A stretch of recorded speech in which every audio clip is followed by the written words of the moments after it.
Jayo Radha Madhava, Jayo Kunja Bihari, Jayo Radha Madhava, Jayo Kunja Bihari, Jayo Gopichana Vallabha, Jayo Girivanadari, Jayo Girivanadari, Sodanandana Vratajana Ranjana, Sodanandana Vratajana Ranjana, Munatira Vanachari, Yamunatira Vanachari, Jaya Radha Madhava, Jaya Kunja Bihari.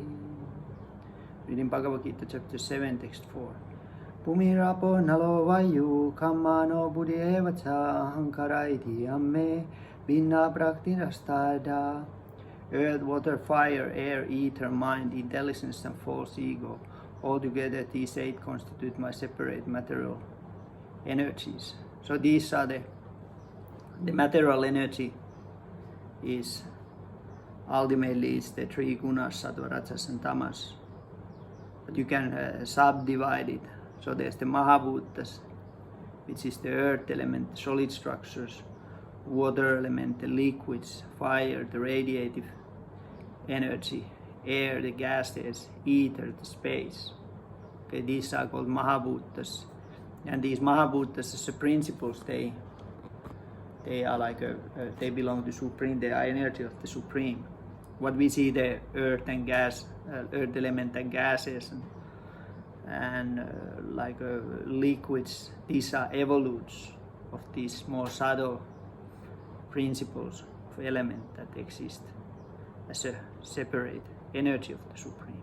Supreme has unlimited amount of energy. So one is these mahabhutas, these 5 gross elements. Then mind, also the principle of the mind, that's also Supreme's energy.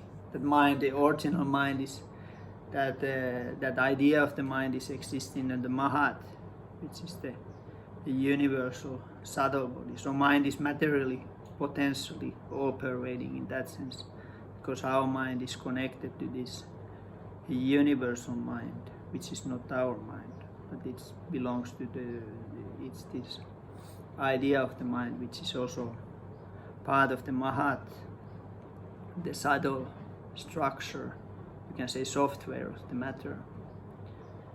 And then intellect, buddhi, same thing. Mind is that part of the energy that is connecting us to the elements through the tanmatras, through the principles of cognition.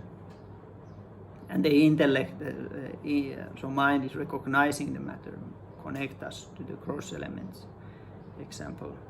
And the intellect is that which structures the experience, the material experience which is happening in the mind.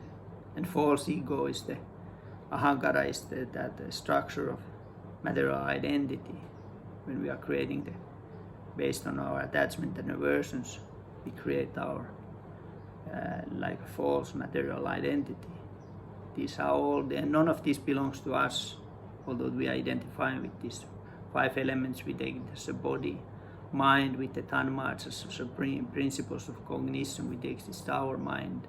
Intellect, we take it that it's my intellect and my identity, material identity, but these are not ours, these are Supreme's energy.